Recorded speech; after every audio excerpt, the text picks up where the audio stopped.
और अब रुक करते हैं गाजा वॉर फ्रंट का, जहां गाजा में 10 अक्टूबर को सीज फायर हुआ, लेकिन उसके बावजूद भी तनाव बरकरार है। रविवार को हमास के हमलों में 2 इजरायली सैनिक मारे गए, जिसके बाद इजरायल ने एयर स्ट्राइक शुरू कर दी है। फिलहाल बड़ी खबर यह है कि एयर स्ट्राइक से सीज फायर समझौते पर संकट के बादल मंडराने लगे हैं और ये सवाल भी पूछे जा रहे हैं कि डोनाल्ड ट्रंप का सीज फायर समझौता अंजाम तक पहुंचेगा भी या नहीं। हालांकि गाजा में जो हो रहा है उससे डोनाल्ड ट्रंप बेहद खफा हैं और ट्रंप ने हमास पर अब तक का सबसे तीखा बयान भी दिया है। ट्रंप ने कहा है कि अगर हमास ने समझौता नहीं माना तो उसका सर्वनाश तय है। डोनाल्ड ट्रंप की हमास को यह अंतिम चेतावनी है, सीज फायर तोड़ा तो मिटा देंगे, हमास को गंभीर परिणाम भुगतने होंगे, कहर से बचना है तो अच्छा व्यवहार करे हमास।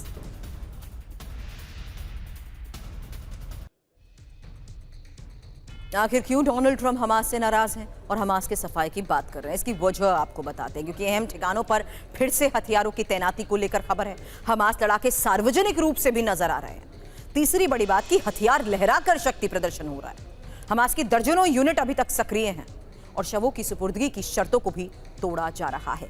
गाजा की स्थिति भी जानिए, जहां युद्ध विराम के बाद 97 लोग मारे गए हैं और 10 अक्टूबर को युद्ध विराम हुआ था। इजरायल की एयर स्ट्राइक भी जारी है। हमास पर युद्ध विराम की शर्तों को तोड़ने के भी आरोप लगे हैं। अब इजरायल दौरे पर अमेरिकी उपराष्ट्रपति जेडी वेंस। बड़ी खबर यह है कि 3 दिन तक इजरायल में जेडी वेंस रहेंगे और दौरे का मकसद है सीज फायर को बचाना। अमेरिकी विशेष दूत स्टीव विटकॉफ और ट्रंप के सलाहकार जेरेड कुशनर भी इजरायल में ही मौजूद हैं। लेकिन आज खबर आ रही है जेडी वेंस को लेकर, जो 3 दिन तक अब इजरायल में रहेंगे। मकसद है सीज फायर को बचाना।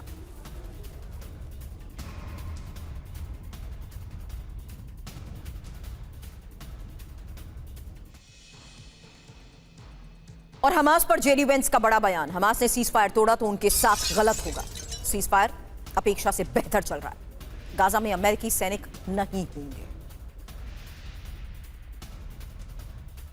अमेरिकी उपराष्ट्रपति जेडी वेंस को आपने सुना, और ये वो जेडी वेंस हैं जो अब इजरायल दौरे पर हैं। अमेरिकी उपराष्ट्रपति के इजरायल दौरे के मायने समझिए, जहां इजरायल में ट्रंप के लेफ्टिनेंट वेंस के इजरायल दौरे का एजेंडा है सीज फायर की शर्तों को लागू करवाना, लंबी अवधि के जटिल मसलों की भी समीक्षा और साथ ही हमास का निरस्त्रीकरण कार्यक्रम, गाजा में एक अस्थायी प्रशासन की स्थापना और मल्टीनेशनल फोर्स की तैनाती पर भी चर्चा। हालांकि गाजा में मानवीय सहायता भी सुनिश्चित करना और साथ ही इजरायल के शीर्ष नेताओं से समन्वय, क्योंकि जेडी वेंस का दौरा बहुत अहम है। क्यों, ये भी जानिए। अमेरिका समझौते को टूटने से रोकने की कोशिश कर रहा है। मध्य पूर्व में शांति अमेरिकी हितों के लिए जरूरी भी है। ऐसे में चुनौतियों की बात भी जेडी वेंस की तरफ से कही गई। वो चुनौती क्या है, ये भी जानिए। युद्ध विराम फिलहाल कमजोर माना जा रहा है। हमास और इजरायल दोनों समझौते का उल्लंघन कर रहे हैं।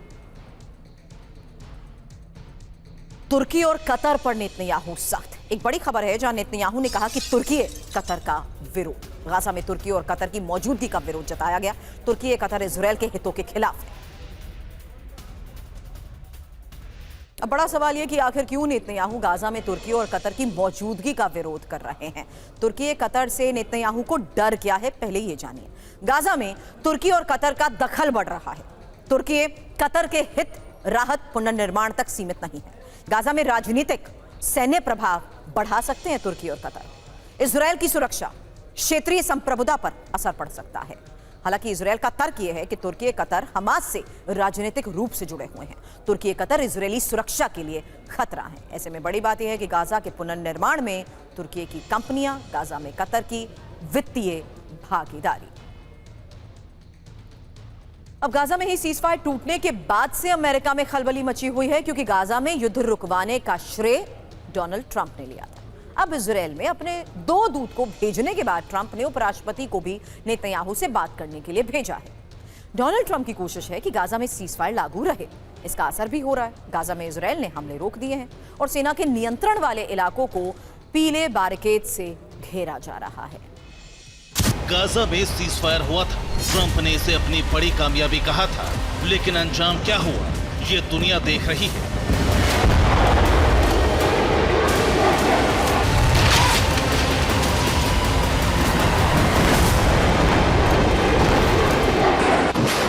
गाजा में फिर पहले जैसा हाल है। एक तरफ हमास हमले कर रहा है तो दूसरी तरफ इजरायली सेना बम बरसा रही है। अब सवाल ट्रंप की साख का है, क्योंकि उन्होंने ही गाजा में सीज फायर करवाया था।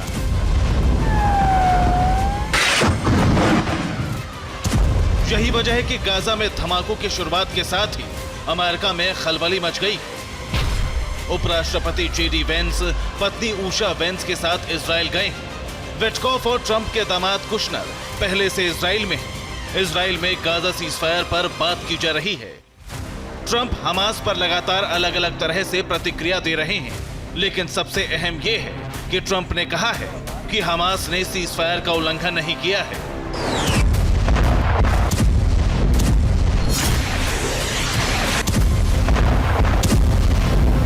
ट्रंप की कोशिशों का ही नतीजा है कि नेतन्याहू और हमास दोनों पर प्रेशर पड़ा है। सोमवार को गाजा में हालात सामान्य रहे। इजराइल में गाजा से एक बंधक का शव पहुंचा। इजराइल ने सहायता वितरण फिर से शुरू करने की अनुमति दी।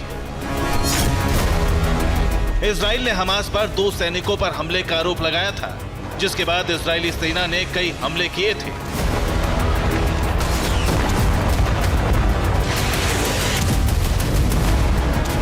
लेकिन बाद में इजराइल ने कहा कि युद्ध विराम को लागू करने की कोशिश हो रही है।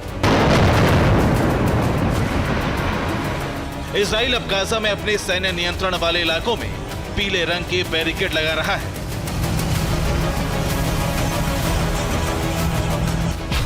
गाजा में 53% इलाके सेना के नियंत्रण में है। पीली रेखा को क्रॉस न करने की चेतावनी दी गई है। पीली रेखा क्रॉस करने वाले को सेना गोली मार सकती है।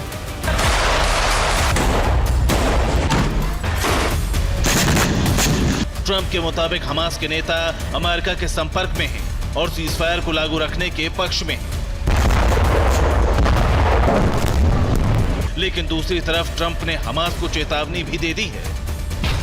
ट्रंप ने कहा है कि हमास एक हिंसक ग्रुप है और उन्होंने जो काम किया वो नहीं करना चाहिए था। अगर वो हिंसा करते रहे तो उन्हें मिटा दिया जाएगा और ये बेहद तेज रफ्तार से होगा।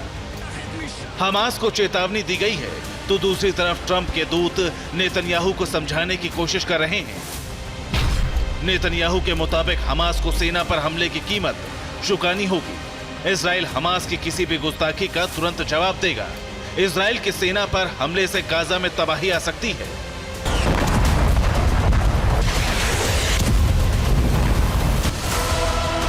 सीजफायर टूटने को लेकर 2 और दावे किए जा रहे हैं। माना जा रहा है कि नेतन्याहू और ट्रंप ने बंधकों को छुड़ाने के लिए सीजफायर का प्लान बनाया। अब इजराइल के सभी बंधक रिहा हो चुके हैं और यह साफ हो चुका है कि इजराइल का एक भी बंधक अब गाजा में जिंदा नहीं है।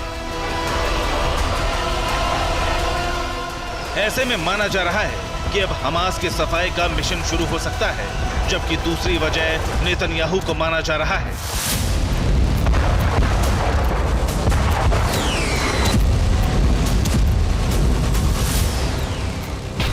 नेतन्याहू पर भ्रष्टाचार के मामले चल रहे हैं। कोर्ट से नेतन्याहू दोषी करार दिए जा सकते हैं। नेतन्याहू को करप्शन की वजह से इस्तीफा देना पड़ सकता है। इसलिए यह भी कहा जा रहा है कि नेतन्याहू जानबूझकर युद्ध को लंबा खींचने की कोशिश कर रहे हैं।